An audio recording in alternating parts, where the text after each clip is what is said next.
L'Afrique. Un continent qui déborde de vie. La variété de ses paysages permet à une faune et une flore incroyables de se développer. Si certaines espèces sont déjà bien connues de tous, tapis dans l'ombre, il existe également une grande diversité de reptiles que nous voyons rarement.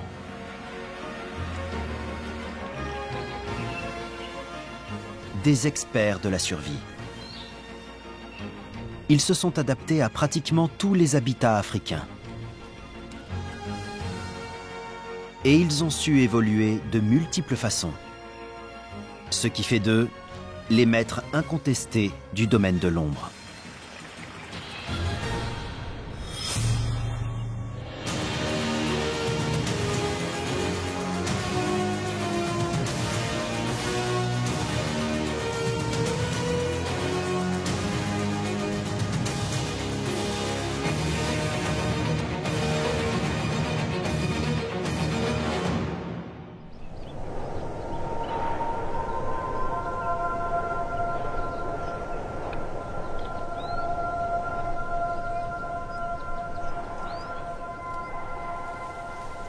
Un frais matin d'automne se lève sur la côte du sud-est de l'Afrique.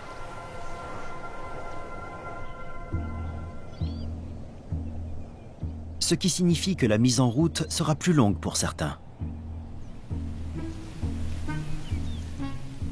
Un varan profite des premiers rayons du soleil pour se réchauffer.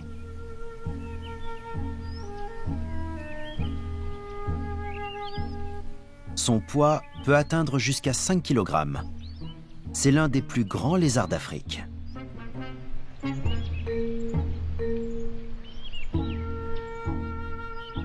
Contrairement aux oiseaux et aux mammifères, la température corporelle des reptiles varie avec celle de leur environnement.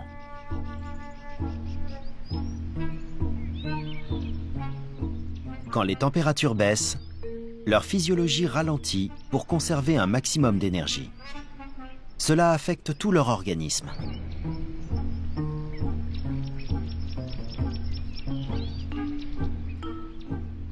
Il ne peut même pas manger.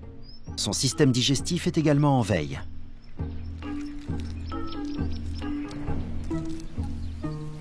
Il étale son corps sur la pierre et il savoure la chaleur qui s'en dégage en attendant que le soleil lui apporte l'énergie dont il a besoin.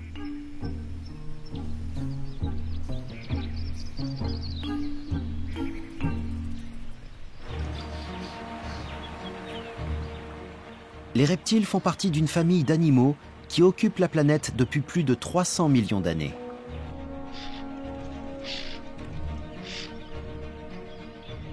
Ils font partie des premiers vertébrés qui se sont reproduits hors de l'eau.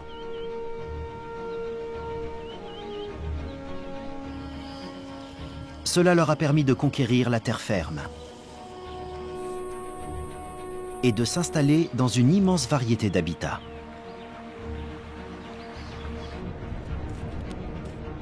Que ce soit dans les déserts brûlants, dans les forêts tropicales ou en montagne, ces incroyables reptiles sont partout. Les plus nombreux d'entre eux sont les saurophidiens, qui regroupent les serpents et les lézards. Mais la différence entre les deux n'est pas aussi évidente qu'on pourrait le croire. Les agamas, les caméléons, les geckos, les varans et les cinques sont tous des lézards. Et ces 5 dépourvus de pattes en sont également, bien qu'ils ressemblent à des serpents. Même les serpents descendent de lézards qui ont perdu leurs pattes. Les serpents et les lézards ont chacun évolué dans des directions différentes. Et ils ont ainsi donné le jour à des innovations biologiques absolument uniques au monde.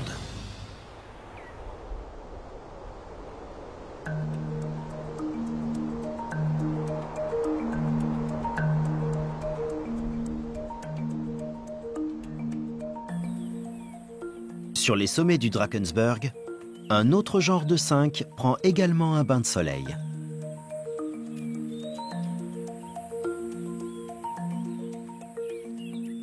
Ils ressemblent aux lézards que l'on peut trouver dans nos jardins. Leur physionomie est composée d'une tête, d'un corps recouvert d'écailles, d'une queue et de 4 pattes.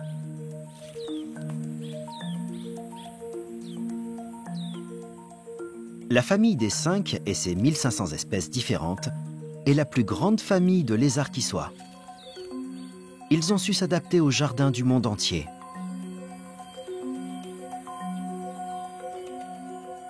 Bien que les lézards aient une structure corporelle semblable à celle de la plupart des reptiles, ils comptent une diversité d'espèces absolument fascinante.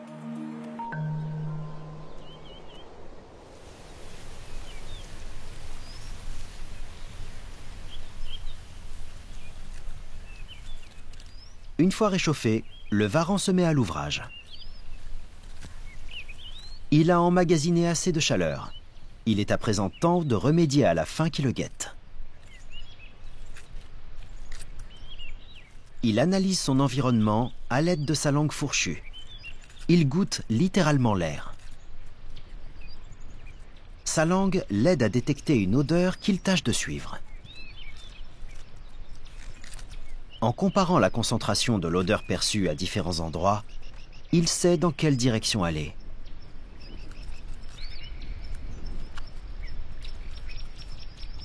Peu de lézards sont pourvus d'une langue bifide. Les varans sont une des rares espèces à en avoir une. C'est un attribut que l'on associe plus souvent à une autre famille de reptiles, les serpents.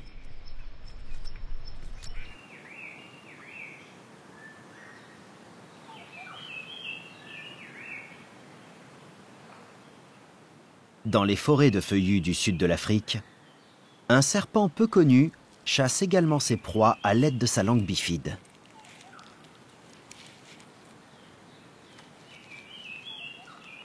Il s'agit d'un jeune python de Séba. Pour le moment, il ne mesure pas plus d'1,5 mètre de long.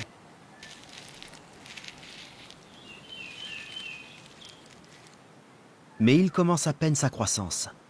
Une fois adultes, ils atteignent jusqu'à 6 mètres de long, voire plus. C'est l'un des plus grands serpents au monde. Il explore les arbres à la recherche d'oiseaux et de rongeurs. Mais il s'intéressera progressivement à de plus grosses proies, telles que les roussettes, les singes et même les antilopes. Il utilise son corps puissant pour se hisser dans les branches.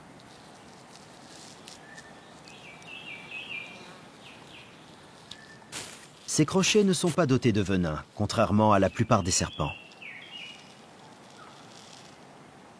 C'est un constricteur. Il se sert de son corps pour étrangler sa proie en s'enroulant autour d'elle et en la serrant. Il resserre sa prise à chaque expiration de sa victime, écrasant sa cage thoracique et l'empêchant ainsi d'inspirer. Finalement, la proie meurt d'un arrêt cardiaque.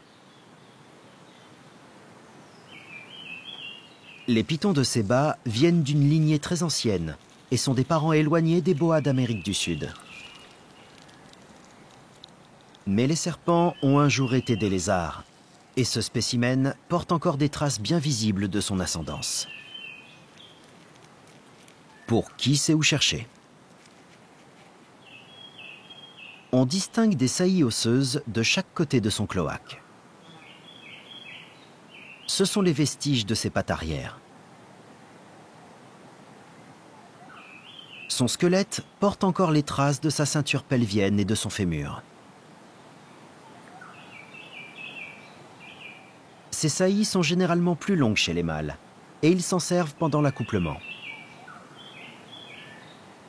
Mais ces vestiges de ceinture pelvienne ne semblent pas avoir de fonction quelle qu'elle soit.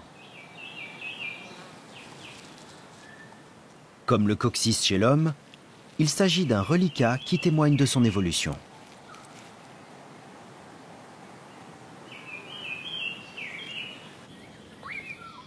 Non loin, un autre reptile se faufile sous le tapis de feuilles mortes.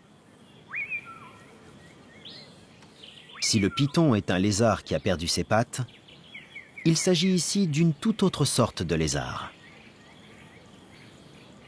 Il s'agit d'un genre de cinque dépourvu de pattes, à la recherche de vers de farine, de grillons et même de petits mammifères.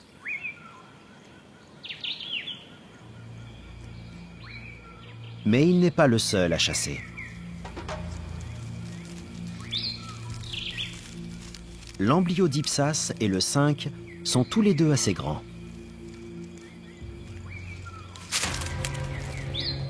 Cependant, seul le serpent possède un venin mortel. À mesure que les crochets s'enfoncent, le venin immobilise rapidement le cinque. Des enzymes contenues dans ce venin commencent à digérer doucement les organes internes.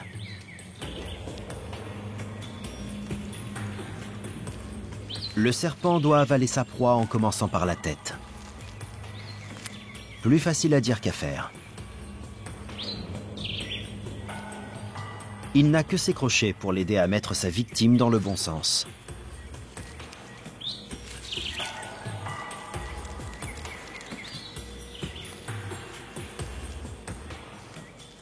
Il finit enfin par gober la tête et petit à petit, il fait glisser le reste du corps jusqu'à réussir à avaler son repas complètement.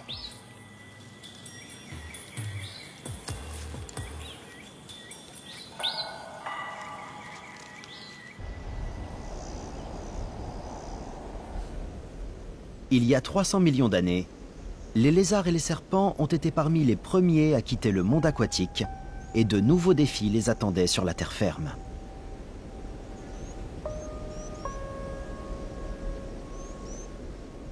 Le premier consistait à lutter contre la déshydratation, ce qui a engendré l'attribut le plus reconnaissable et commun à tous les reptiles, leurs solides écailles. Leur armure est recouverte de kératine, une protéine qui compose les ongles chez les humains.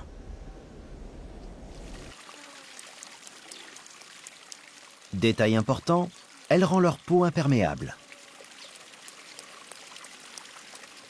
Ce facteur était essentiel pour que les lézards et les serpents puissent s'établir dans une grande variété d'environnements. Cela leur permet de survivre dans des habitats trop hostiles pour la plupart des animaux.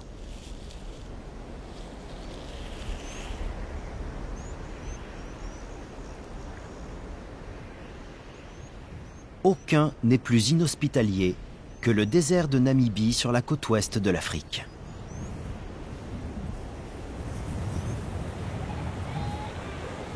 Le courant de Benguela remonte le long du littoral.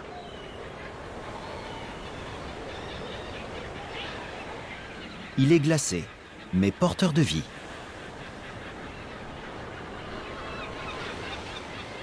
L'eau froide n'engendre que très peu d'évaporation dans l'air. Bien qu'il y ait régulièrement du brouillard le long de la côte, il n'y pleut pratiquement pas. Le brouillard est donc la principale source d'eau dans cet environnement pour le moins aride. Cette région est composée de dunes et d'un océan de sable. Et pourtant, même ici, les serpents et les lézards prospèrent. Une vipère de Périgueux de moins de 50 cm atteint le sommet d'une dune. Ces serpents se sont remarquablement bien adaptés à cet environnement brûlant et en perpétuelle transformation. La température sur le sable peut atteindre jusqu'à plus de 45 degrés Celsius.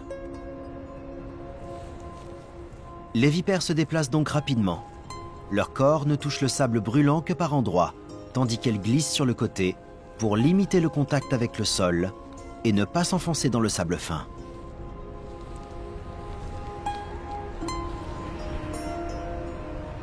Vivre dans les dunes présente cependant ses avantages.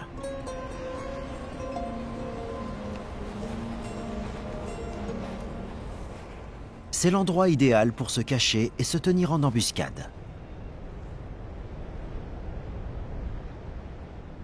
Seule sa langue pourrait trahir sa présence.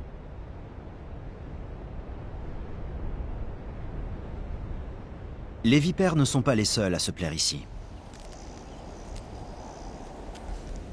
Ce caméléon du désert est à la recherche de coléoptères. Sa peau est parfaitement adaptée pour supporter des températures aussi élevées.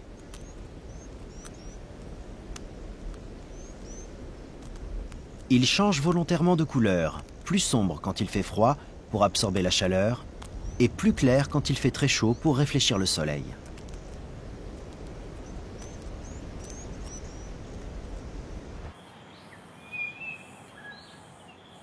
Mais la peau des reptiles ne leur sert pas uniquement à supporter la chaleur. Chez certaines espèces, la peau s'est transformée en véritable cape d'invisibilité. Pour un œil non exercé, le sol jonché de feuilles mortes de cette forêt semble désert.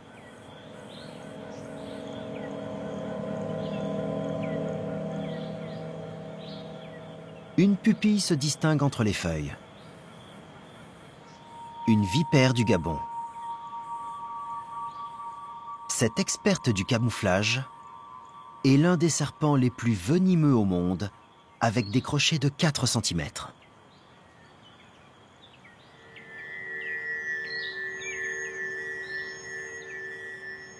Ses jolies couleurs brunes la rendent pratiquement invisible. Sa patience est remarquable. Elle est capable de rester cachée dans le feuillage pendant des heures dans l'attente d'une proie.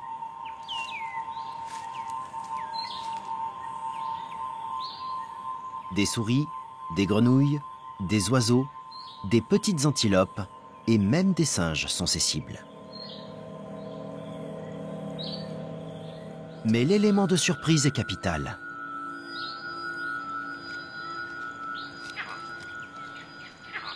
Un groupe de vervets n'a pas vu le danger.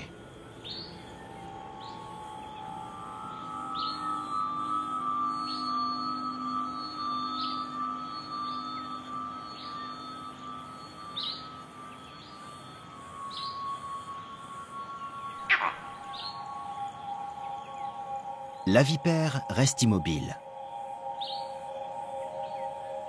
à l'exception de ses yeux vifs.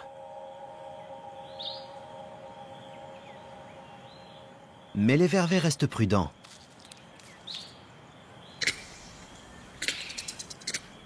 L'un d'entre eux l'a vue et sonne tout de suite l'alerte à la ronde.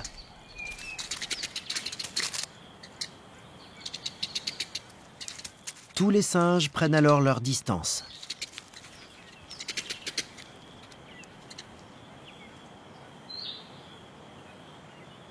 Se sachant découverte, la vipère part à la recherche d'une nouvelle cachette pour une embuscade.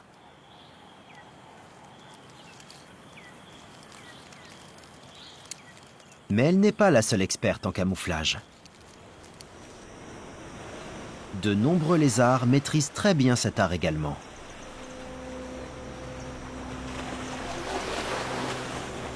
La petite île de Nosy Mangabi est située le long de la côte de Madagascar.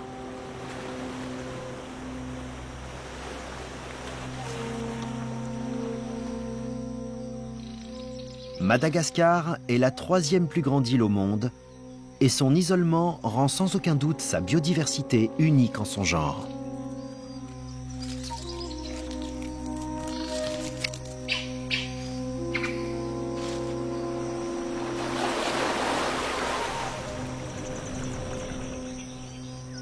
Pratiquement tous les animaux et toutes les plantes qui y vivent n'existent nulle part ailleurs.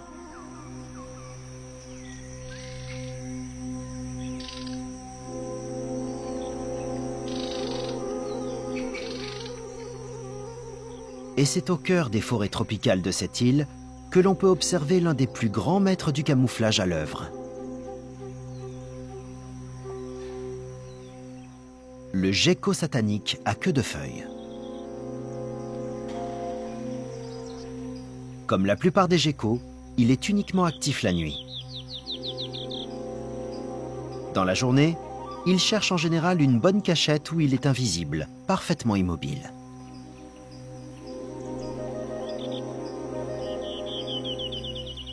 En aplatissant son corps contre l'écorce, il s'assure qu'aucune ombre ne vient trahir sa présence.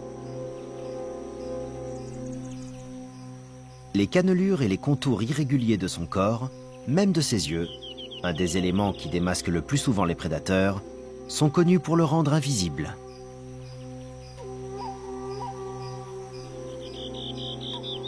Il est facile de passer inaperçu quand on a le bon déguisement. Pour les animaux qui doivent partir à la recherche de leur proie, c'est nettement plus compliqué.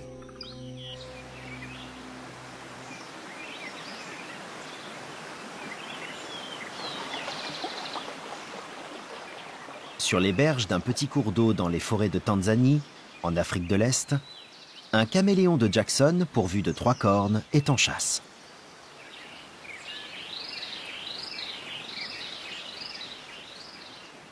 Il existe dans cette région plusieurs espèces de caméléons dont la tête est dotée de 3 cornes pointues.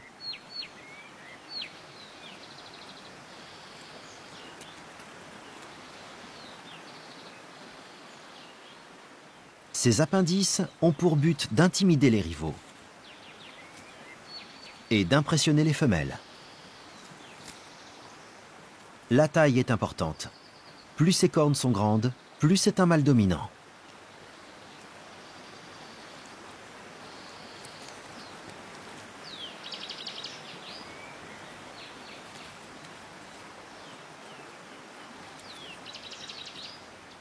La plupart des caméléons vit dans les arbres et elle est remarquablement bien adaptée à la vie arboricole. Leur démarche hésitante leur permet de passer inaperçus parmi les feuilles agitées par le vent.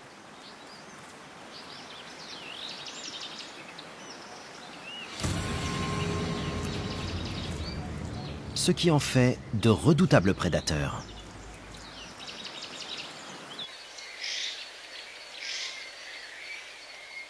Les caméléons sont connus pour changer de couleur. Mais contrairement aux croyances populaires, ce n'est pas uniquement pour se cacher. Ils communiquent avec leur peau. Ils changent de couleur en présence d'un rival, d'un partenaire. Ils montrent des émotions et ils découragent des prédateurs.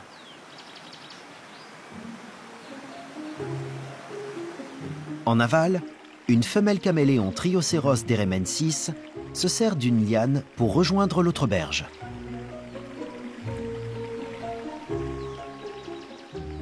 Elle adopte une démarche hésitante qui lui permet de se faire passer pour une feuille en se déplaçant.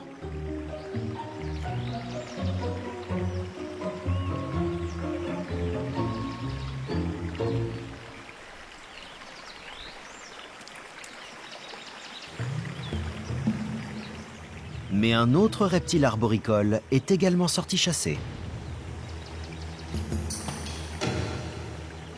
Une couleuvre verte.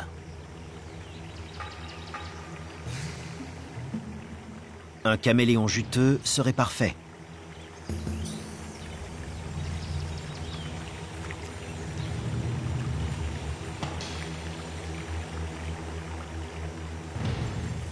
Le caméléon se met alors à gonfler et ouvre grand la gueule, pris de peur. Avec l'eau en dessous et le serpent devant elle, cette femelle caméléon est dans une situation difficile.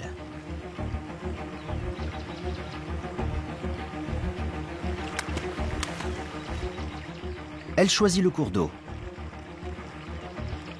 Il valait mieux prendre le risque de se jeter à l'eau que d'hésiter plus longtemps. Les caméléons ne sont pas bons nageurs, mais elle est encore gonflée d'effroi, ce qui lui donne une meilleure flottabilité.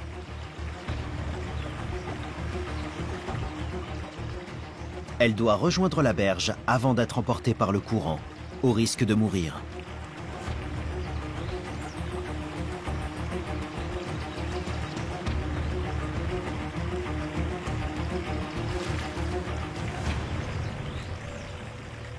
Elle est sauvée.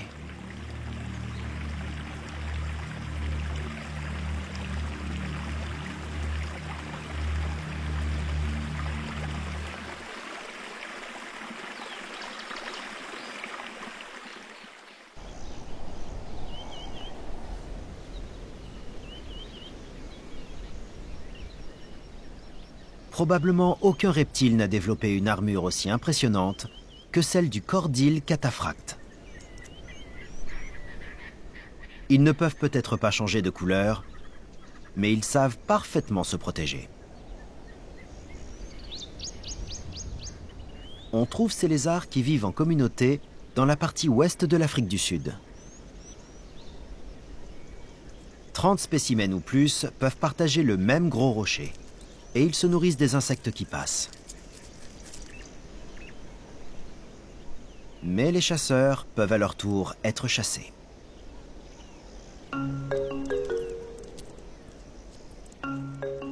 Une zorille explore les alentours à la recherche d'un lézard à se mettre sous la dent. Elles ne sont en général actives que la nuit, mais la région connaît une importante sécheresse. La nourriture se fait rare et elle est obligée de chasser plus souvent pour trouver suffisamment de nourriture.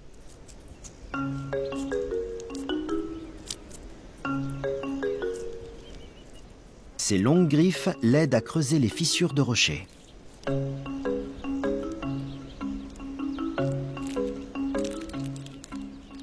Ça y est, elle a trouvé une proie.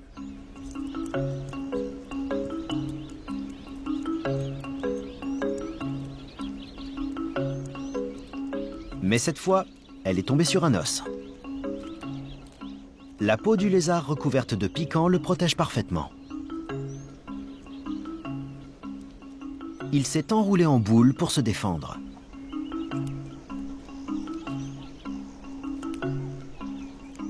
La zorille n'arrivera à rien d'autre qu'à se piquer la gueule sur les pics acérés.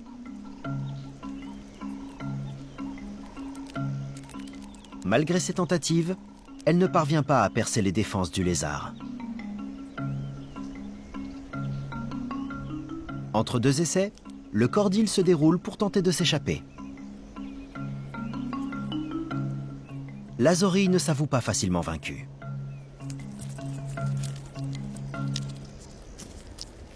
Mais aujourd'hui, elle n'a pas de chance.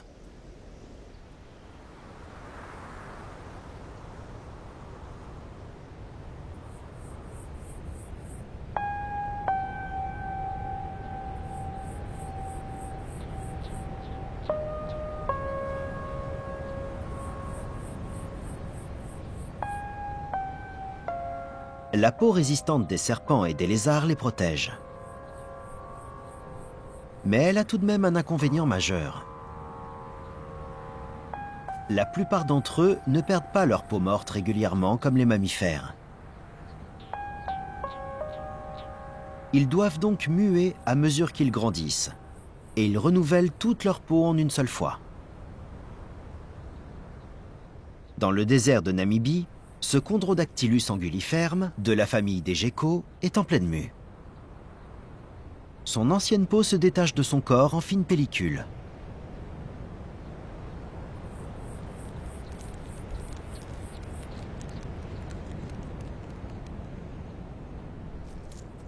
Le gecko mange sa mue et assimile ainsi quelques protéines. Dans le désert, la nourriture est rare et rien n'est perdu.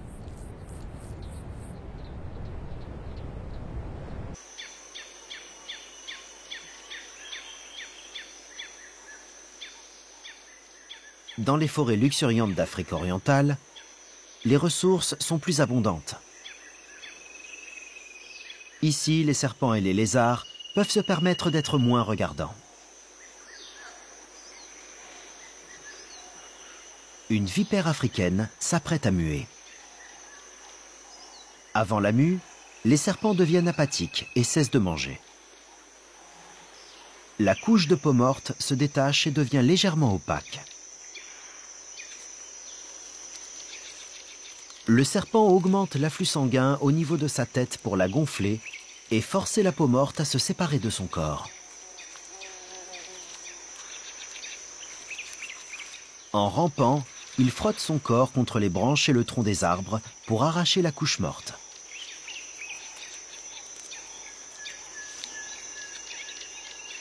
Une fois qu'il a commencé, il se débarrasse progressivement de son ancien habit. et met à jour une nouvelle armure d'écailles flambant neuve.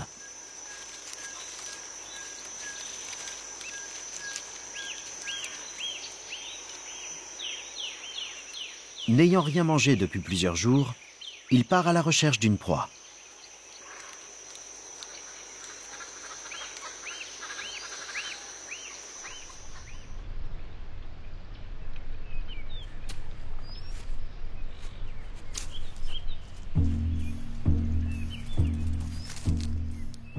C'est le début d'après-midi, et le varan a lui aussi fini par repérer un repas potentiel. Un nid de caille.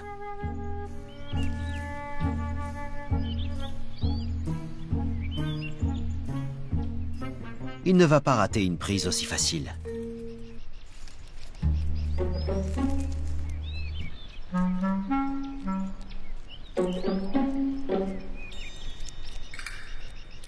Les œufs sont riches en nutriments et sont le repas préféré de nombreux reptiles. De plus, ils présentent moins de danger qu'une proie vivante.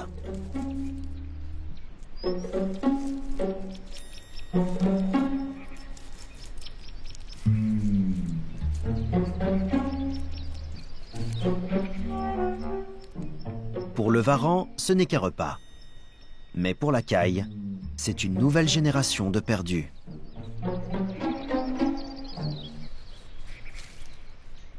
Les serpents et les lézards qui chassent activement leur proie se servent de leur sens très développé pour les débusquer. Les lézards ont généralement une bonne vue. Mais les caméléons sont certainement les mieux dotés de tous, avec leurs yeux proéminents.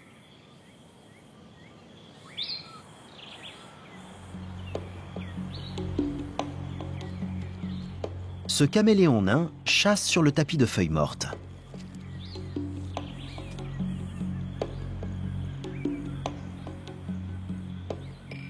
C'est l'une des plus petites espèces de caméléons. Les adultes mesurent moins de 10 cm. Ses yeux sont orientables indépendamment. Cela lui permet de chercher une proie potentielle devant lui, tout en surveillant les menaces alentour et même derrière lui.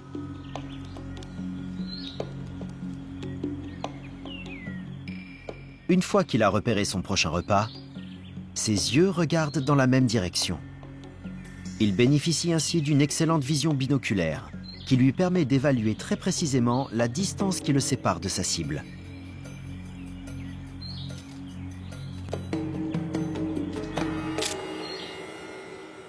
Son tir est très précis. L'extrémité de la langue est recouverte d'un mucus gluant qui se colle sur la proie avant de la ramener dans sa bouche.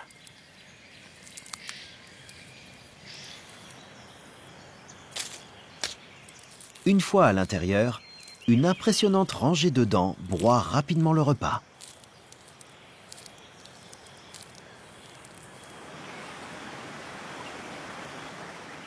Alors qu'une bonne vue est importante pour la plupart des lézards, les serpents, eux, dépendent nettement plus de leur odorat, mais pas dans le sens où nous l'entendons nous. Ils goûtent littéralement l'air. Les phéromones perçus par leur langue bifide sont immédiatement analysés dans une cavité située dans le palais, appelée l'organe voméronasal ou l'organe de Jacobson.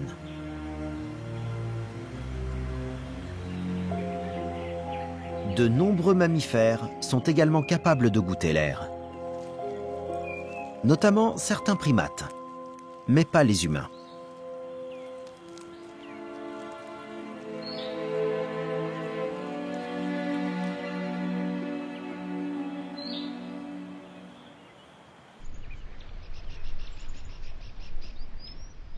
Les serpents et les lézards sont majoritairement des animaux complètement silencieux. En règle générale, les reptiles sont très discrets. Mais il existe évidemment quelques exceptions notables.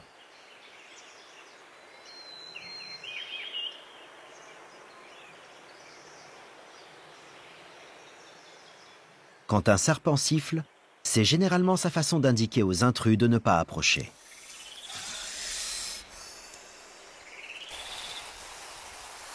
Ici, un serpent mangeur d'œufs frotte ses écailles les unes contre les autres pour amplifier son sifflement.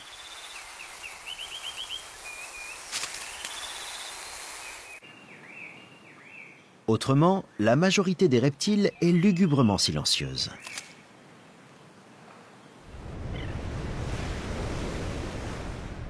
À mesure que la nuit tombe sur le littoral du sud de l'Afrique,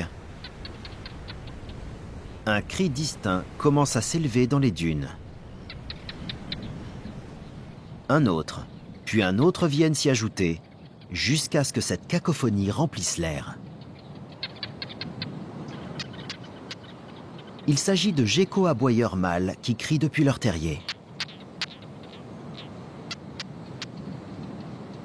Ce cri a deux fonctions. Il appelle des partenaires potentiels et prévient aussi les autres mâles de garder leur distance. Les petits mâles installés trop près des mâles dominants seront brutalement expulsés.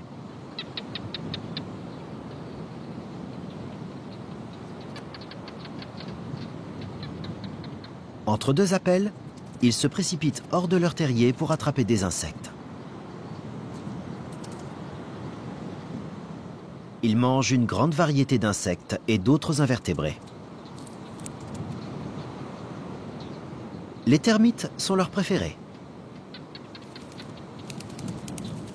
Mais dans le désert, on ne peut pas faire le difficile. Un papillon de nuit fera amplement l'affaire.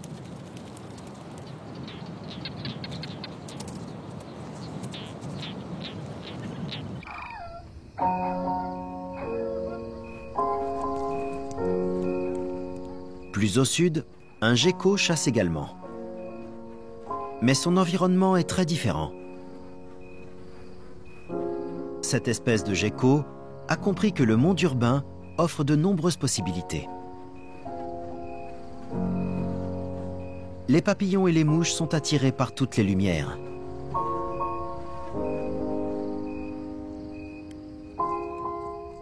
Les geckos sont de formidables grimpeurs et ils se sont facilement adaptés aux surfaces lisses.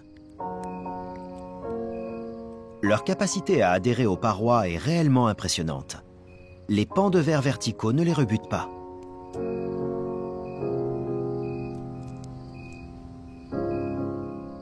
Les extrémités de leurs doigts présentent de multiples lamelles adhésives recouvertes de poils microscopiques. Ils sont tellement fins qu'ils collent aux parois avec des forces incroyables, similaires à celles qui maintiennent les structures moléculaires. Bien que cette caractéristique de leur évolution soit apparue bien avant les constructions humaines, ces reptiles font bon usage de leur talent d'acrobate dans le monde urbain dans lequel ils progressent.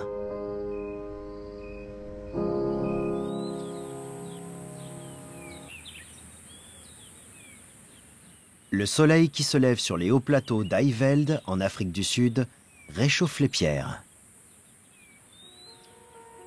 et réveille la bête qui sommeille.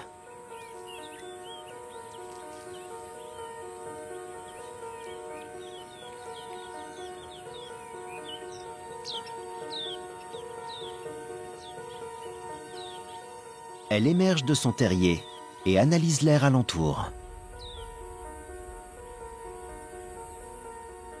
La voie est libre. Le serpent peut aller se réchauffer sur son rocher préféré. Il est rapide et c'est aussi un bon grimpeur. Il explore les alentours à la recherche de nids d'oiseaux et de trous de souris. Avec plus de 3 mètres de long, la plupart des gens auraient besoin de leurs 2 mains pour attraper fermement son corps. Mais ce n'est pas conseillé. Le mamba noir est connu pour son agressivité et son venin contient des neurotoxines.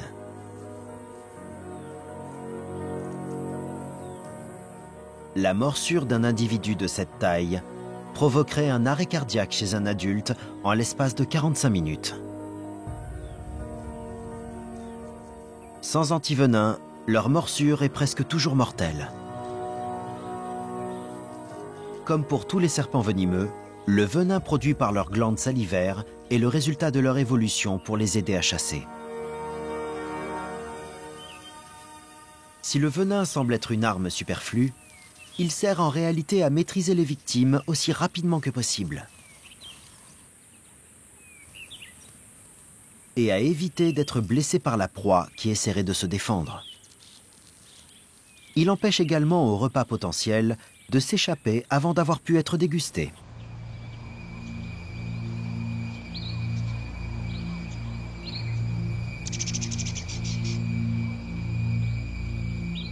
Mais le venin ne leur sert pas seulement à attaquer. C'est aussi une arme de défense efficace. Les cobras sont connus pour leur méthode de défense. Ils étendent leur coiffe pour se rendre plus impressionnants et dissuader leurs adversaires. Cette menace est souvent prise au sérieux, car toutes les espèces de cobras sont dotées d'un puissant venin.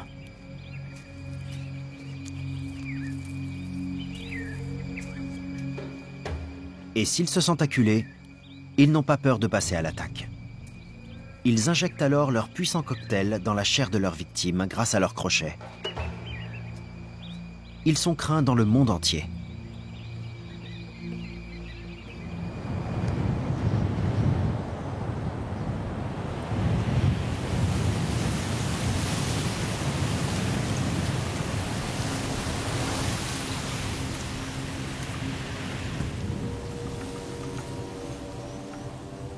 Sur les cendres d'un feu ayant ravagé la côte sud-ouest de l'Afrique, un cobra cracheur à cou noir est à la recherche de souris.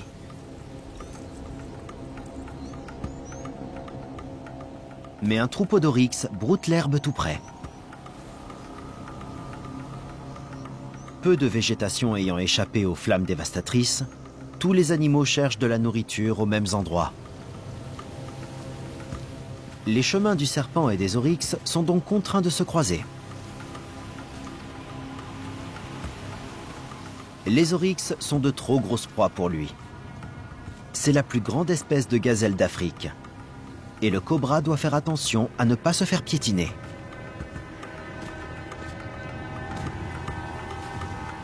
L'un d'eux s'approche.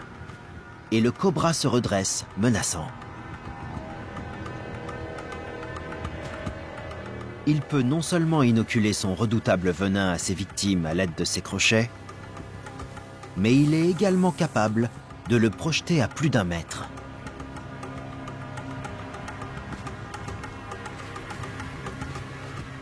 Le cobra est terriblement précis, et s'il atteint les yeux, la victime sera temporairement aveugle.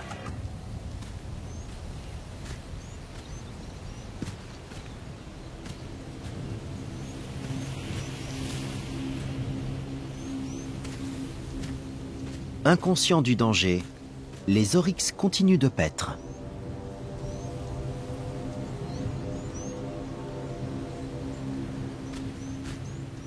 Cependant, l'un d'entre eux s'écarte rapidement pris de peur lorsqu'il repère enfin le serpent mortellement venimeux. Éviter le reptile est plus avisé.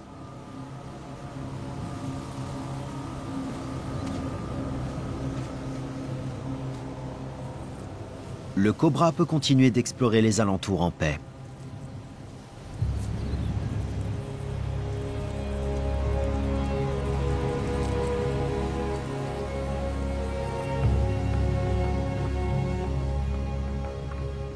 Les lézards et les serpents, ayant été parmi les premiers vertébrés à avoir quitté le monde aquatique pour la terre ferme, ils se sont adaptés à presque tous les habitats sur Terre.